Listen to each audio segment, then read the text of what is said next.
এখন শুনবেন আজকের গুরুত্বপূর্ণ খবরের শিরোনাম। 6 জিম্মিকে ফেরত পেয়েও ফিলিস্তিনি বন্দীদের মুক্তি দিলেন না নেতানিয়াহু। গাজায় ধ্বংসস্তূপে মিলল আরও 7 ফিলিস্তিনির লাশ। নেতানিয়াহু নোংরা খেলা খেলছেন হামাস। শিগগিরই খনিজ সম্পদ চুক্তি মেনে নেবে ইউক্রেন, আশা ট্রাম্পের। জিম্মি শিরির মরদেহ কোথায় ছিল, কেন ভুল হয়েছিল জানালো হামাস। রাশিয়ার বিরুদ্ধে যুদ্ধে ইউক্রেনকে দেওয়া অর্থ ফেরত চান ট্রাম্প। ট্রাম্প আর ট্রুডোর কি কথা হলো? 6 জিম্মিকে ফেরত পেয়েও ফিলিস্তিনি বন্দীদের মুক্তি দিলেন না নেতানিয়াহু।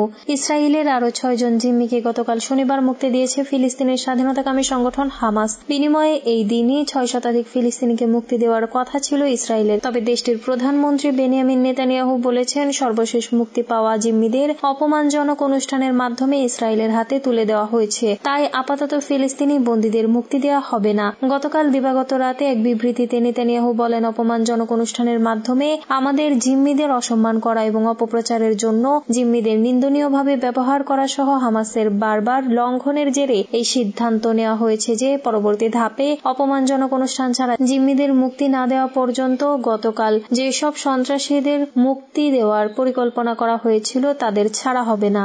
দীর্ঘ প্রায় 16 মাস রক্তাক্ত সংঘাতের পর গত 19 জানুয়ারি থেকে গাজায় যুদ্ধবিরতি শুরু হয়েছে। এরপর থেকে যুদ্ধবিরতি চুক্তির শর্ত অনুযায়ী 25 জন জিম্মিকে মুক্তি দিয়েছে হামাস। তাদের মুক্তির সময় বিশেষ অনুষ্ঠানের আয়োজন করা হয়েছে সংগঠনটির পক্ষ থেকে। ওই অনুষ্ঠানের অংশ হিসেবে জিম্মিদের মুখোশ পরা হামাস যোদ্ধারা একটি মঞ্চে নিয়ে যান। এ সময় সেখানে উপস্থিত গাজাবাসীর উদ্দেশ্যে জিম্মিদের হাত নাড়াতে এবং ভাষণ দিতে দেখা যায়। গতকালের আগে বৃহস্পতিবার 4 ইসরায়েলি জিম্মির মরদেহ হস্তান্তর করে হামাস। তবে ওই দিন শিরি বিবাসের দেহাবশেষের জায়গায় ভুল করে অন্য কারো দেহাবশেষ হস্তান্তর করা হয়েছিল। এ নিয়ে তীব্র প্রতিক্রিয়া জানায় ইসরায়েল। অবশ্য পরদিন শিরি বিবাসের মরদেহ হস্তান্তর করা হয়। ফরেনসিক পরীক্ষা নিরীক্ষার পর মরদেহটি শিরি বিবাসের বলে নিশ্চিত করেছে তার পরিবার।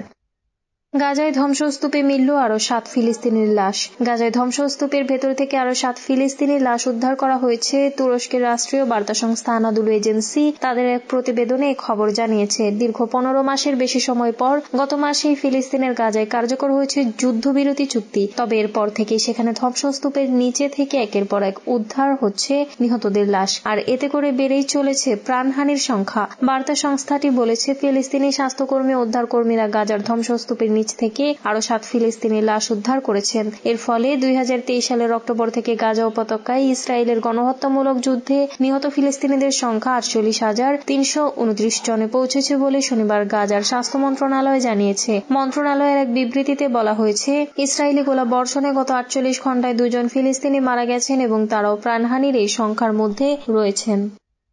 নেতানিয়াহু নোংরা খেলা খেলছেন হামাস। ফিলিস্তিনের গাজা উপত্যকায় শাসন ক্ষমতায় থাকা সংগঠন হামাস বলেছে, গাজায় চলমান যুদ্ধবিরতি চুক্তি নস্যাৎ করতে ইসরায়েলি প্রধানমন্ত্রী বেনিয়ামিন নেতানিয়াহু নোংরা খেলা খেলছেন। হামাসের অভিযোগ, ইসরায়েল সরকার চলমান যুদ্ধবিরতি চুক্তির দ্বিতীয় ধাপ নিয়ে আলোচনায় যুক্ত হচ্ছে না। আগামী 1 মার্চ যুদ্ধবিরতি চুক্তির প্রথম পর্যায়ের মেয়াদ শেষ হবে। এর আগেই হামাস ও ইসরায়েলের আলোচনার মাধ্যমে পরবর্তী পর্যায়ে নিয়ে ঐকমত্য পৌঁছানোর কথা। এর আগে যুদ্ধবিরতি চুক্তির ভবিষ্যৎ নিয়ে নেতানিয়াহুর বিরুদ্ধে গুরুতর অভিযোগ তুলল হামাস। গতকাল শনিবার আল জাজিরাকে দেওয়া এক সাক্ষাৎকারে হামাসের রাজনৈতিক শাখার জ্যেষ্ঠ সদস্য বাসেম নাইম এ অভিযোগ করেন। বাসেম নাইম বলেন, আমরা বিশ্বাস করি আবারও এই চুক্তিকে ভুন্ডল ও গুরুত্বহীন করার নোংরা খেলা চলছে, আর এই খেলার মাধ্যমে আবার নতুন করে যুদ্ধে ফিরে যাওয়ার বার্তা দেওয়া হচ্ছে। শিগগিরই খনিজ সম্পদে চুক্তি মেনে নেবে ইউক্রেন, আশা ট্রাম্পের। মার্কিন প্রেসিডেন্ট ডোনাল্ড ট্রাম্প আশা প্রকাশ করে বলেছেন, ইউক্রেন খুব দ্রুতই তাদের খনিজ সম্পদে যুক্তরাষ্ট্রের বিনিয়োগ করার বিষয়ে একটি প্রস্তাবিত চুক্তি গ্রহণ করবে। এমনকি এই বিনিয়োগ যুক্তরাষ্ট্রের প্রতিরক্ষা তহবিলের কিছু ক্ষতি পুষিয়ে তুলতে পারবে বলে মন্তব্য করেছেন তিনি। ওভাল অফিসে সাংবাদিকদের সম্ভাব্য চুক্তি সম্পর্কে প্রশ্নের উত্তরে ট্রাম্প বলেন, আমরা আশা করছি পরবর্তী স্বল্প সময়ের মধ্যে একটি চুক্তি স্বাক্ষর করব। এর ফলে আমরা 40 বা 50,000 কোটি ডলার ফিরে পাব। তিনি আরো বলেন, এটি একটি বড় চুক্তি, তবে তারা এটি চায় এবং এই চুক্তি আমাদের সেই দেশে উপস্থিত রাখবে। আমরা আমাদের অর্থ ফেরত পাব। এটি আমাদের প্রস্তাব করার অনেক আগেই স্বাক্ষরিত হওয়া উচিত ছিল। সম্প্রতি ট্রাম্প প্রশাসন ইউক্রেনের যুদ্ধের অবসানের লক্ষ্যে বৃহত্তর আলোচনার অংশ হিসেবে বিরল খনিজ সম্পদের চুক্তির প্রস্তাব দিয়েছেন। মূলত ইউক্রেনের প্রচুর পরিমাণে প্রাকৃতিক সম্পদ রয়েছে, যেগুলো অস্ত্র, বৈদ্যুতিক গাড়ি সহ বিভিন্ন পণ্য উৎপাদনের গুরুত্বপূর্ণ অনুষঙ্গ। এসব সম্পদ বিশ্বের সব জায়গায় পাওয়া যায় না এবং এগুলো আহরণ করাও সহজ নয়, তাই এই সম্পদগুলো বেশ মূল্যবান। ইউক্রেনে যেসব প্রাকৃতিক সম্পদ রয়েছে সেগুলো চীনেও রয়েছে, তাই যুক্তরাষ্ট্র ও পশ্চিমারা চীনকে টেক্কা দিতে ইউক্রেনের সম্পদের দিকে নজর দিয়েছে। জিম্মি শিরির মরদেহ কোথায় ছিল, কেন ভুল হয়েছিল জানালো হামাস। ফিলিস্তিনের গাজায় হামাসের হাতে থাকা একজন জিম্মির মরদেহ ঘিরে সংগঠনটি ও ইসরায়েলের মধ্যকার উত্তেজনা বেড়েছিল। এ নিয়ে হামাস দুঃখ প্রকাশ করেছে।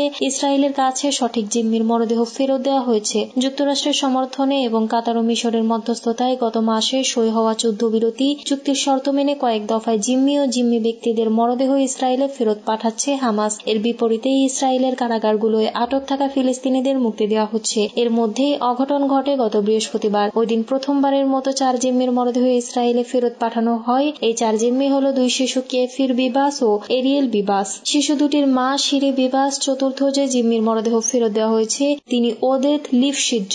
গাজার দক্ষিণাঞ্চলের খান ইউনিস শহরে এক আয়োজনে আন্তর্জাতিক রেড ক্রসের কাছে এই 4 জনের মরদেহ তুলে দেয় হামাস। পরে 4টি মরদেহ ইসরায়েলে নেওয়া হয়।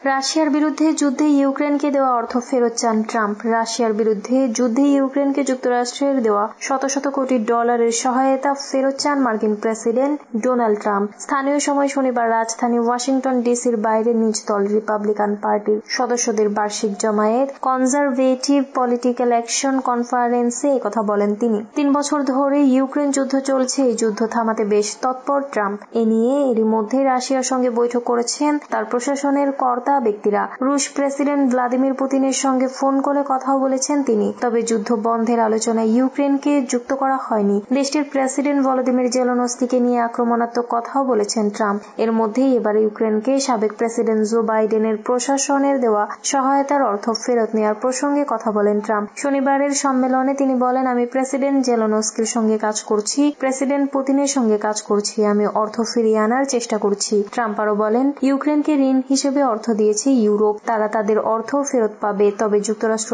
এমন কোনো শর্ত ইউক্রেনকে অর্থ দেয়নি, তাই তিনি চান যুক্তরাষ্ট্রের দেওয়া অর্থের বিনিময়ে ইউক্রেন যেন কিছু একটা দেয়। যুক্তরাষ্ট্র তাদের কাছে বিরল খনিজ সম্পদ ও জ্বালানি তেল বা যে কোনো কিছু চাচ্ছে।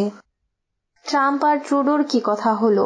যুক্তরাষ্ট্রের প্রেসিডেন্ট ডোনাল্ড ট্রাম্প ও কানাডার প্রধানমন্ত্রী জাস্টিন ট্রুডো গতকাল শনিবার কথা বলেছেন। ইউক্রেনের যুদ্ধ পরিস্থিতি এবং অবৈধ ফ্যান্টানাইল বাণিজ্যের বিরুদ্ধে লড়াইয়ের প্রচেষ্টা নিয়ে তাদের মধ্যে আলোচনা হয়েছে বলে এক বিবৃতিতে জানিয়েছে ট্রুডোর দপ্তর। শিল্পোন্নত 7 দেশের জোট G7 এর নেতাদের আগামীকাল সোমবার পশ্চিমা সামরিক জোট ন্যাটোর মহাসচিব, ইউরোপীয় ইউনিয়নের প্রধান এবং রোমানিয়া ও পোল্যান্ডের নেতাদের সঙ্গে ইউক্রেনের পরিস্থিতি নিয়ে কথা বলার কথা রয়েছে। এর আগে নিজেদের মধ্যে আলাপ করলেন ট্রাম্প ও ট্রুডো।